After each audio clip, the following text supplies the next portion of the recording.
and they are attributed to these brands, and the sounds themselves actually become as iconic as the vehicles themselves. These sounds also drive deep emotional connections. They drive preference, and they convey brand personality.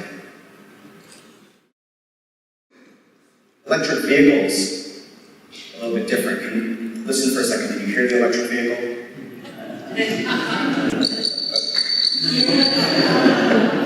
Electric vehicles don't have a sound unless one is designed for them.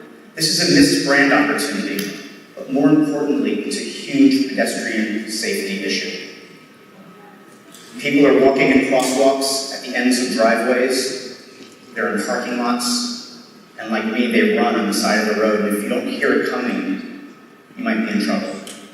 We're instinctually wired to know that a car is coming, unless we can't hear it.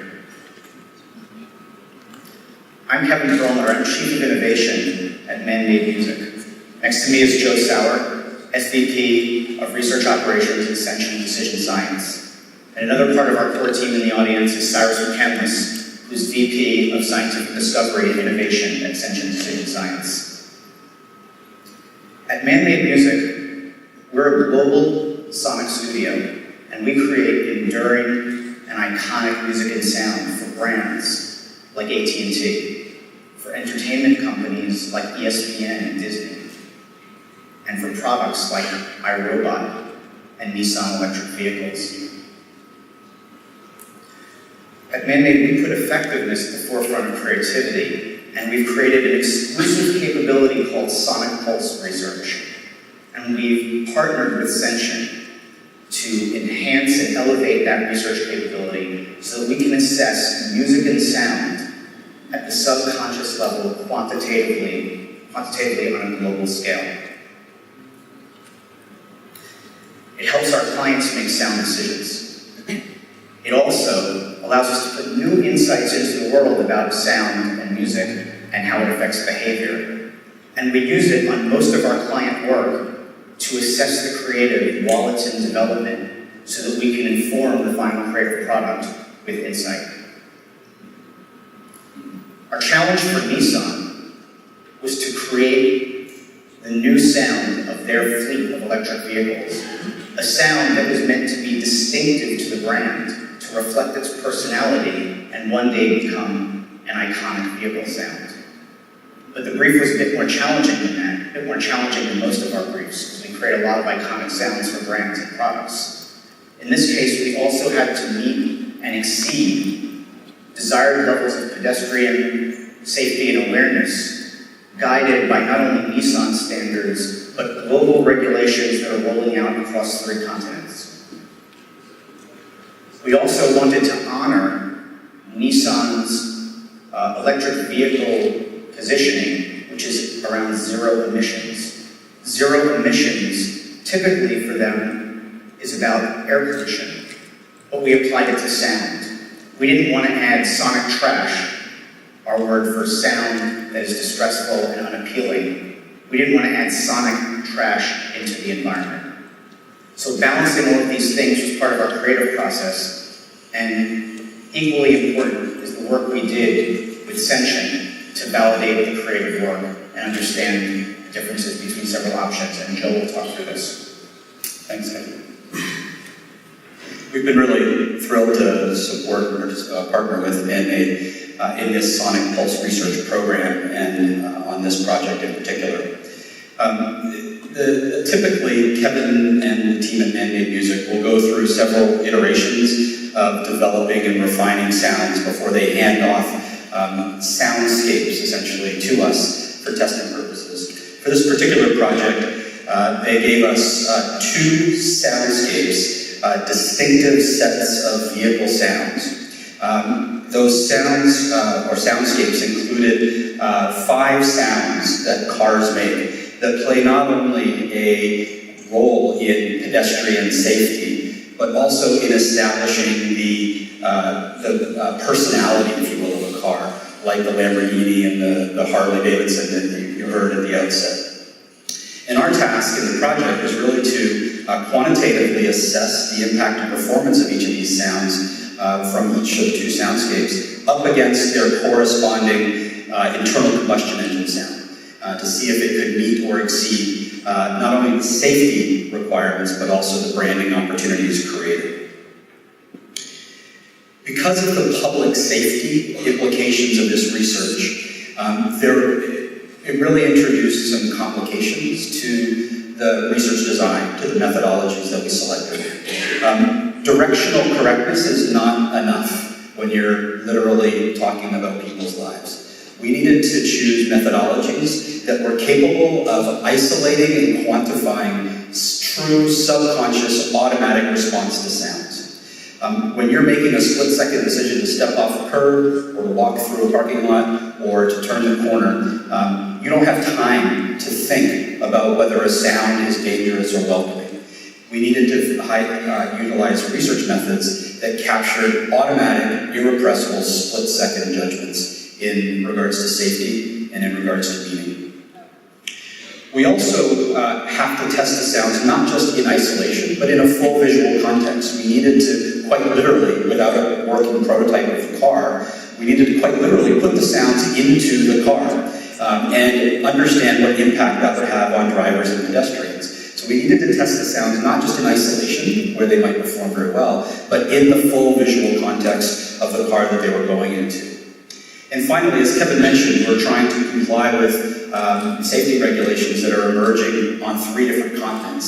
So as we conducted data collection on 3 different continents, we needed to come up with data or results that was actually comparable from country to country, region to region, continent to continent. So things like traditional response scales that we know have a well-established cultural bias were not feasible for this study. We needed to have methodologies that were culture and linguistic agnostic, or language agnostic.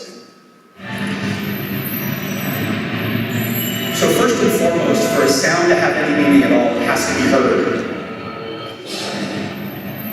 And the sound actually has to be effective at drawing your eye so that you can not only hear, but you can also see where a potential source of danger is.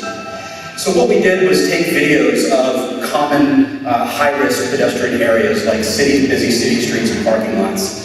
And we actually overlaid sounds, vehicle sounds, from both of the soundscapes that Kevin had given us, as well as obviously ambient sounds, which were traditional electric or internal combustion engine sounds. And we used heat maps and what are called scene maps to quantify the mean visual fixation time to the area of interest, in the movable area of interest that represented danger to the pedestrian. And the sounds, in order to qualify going forward, had to be as capable or more capable of drawing attention to danger as internal combustion engine sounds.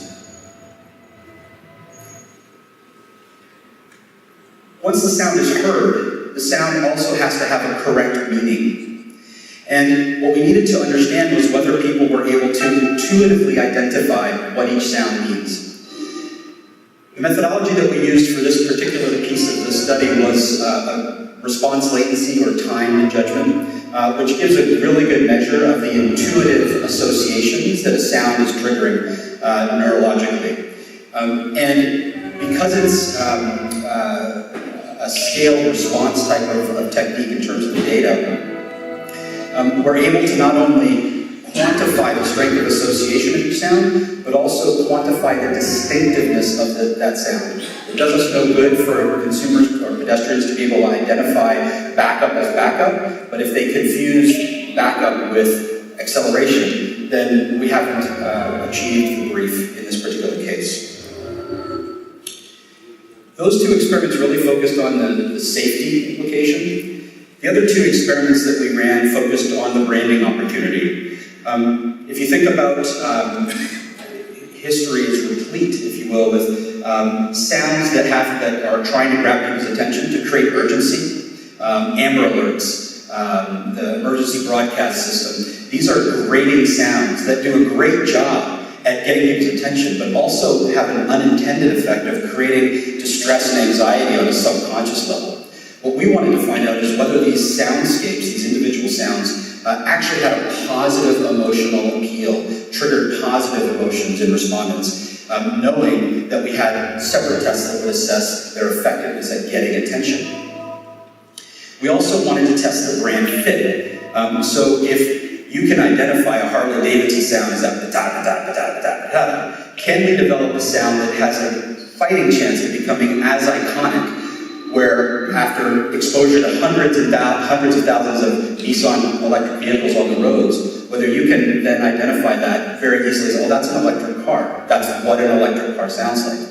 And Nissan had a list of brand attributes that they wanted to measure the strength of association on for each of these sounds. To do this, we designed two separate implicit association tests, which is providing real depth of insight into what neural triggers exposure to these sounds is causing.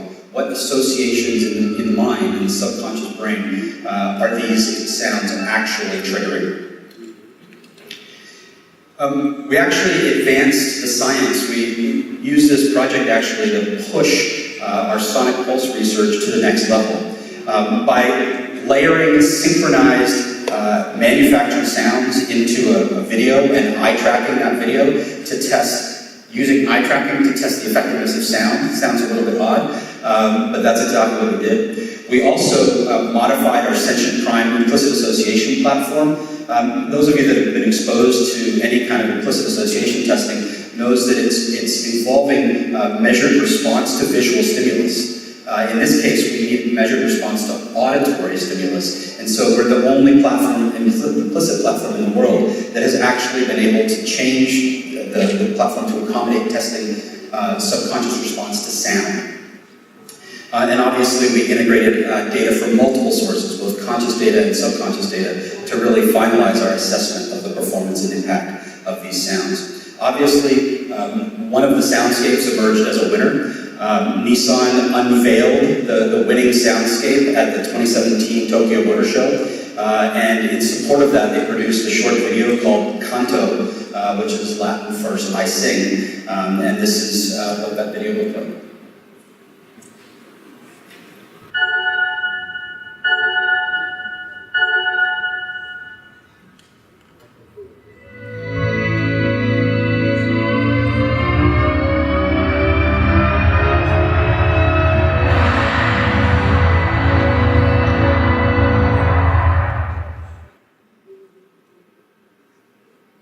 Nothing's more gratifying to us at the end of a project than to have a happy client, but also to have one that will share a publishable testimonial book.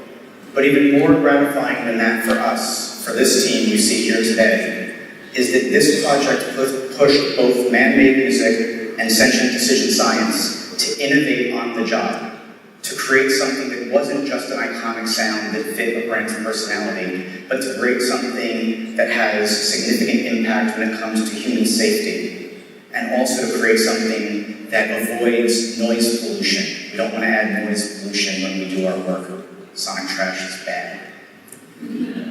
As Cyrus pointed out when we were looking through the data, we actually proved that sound doesn't have to be obnoxious to get someone's attention.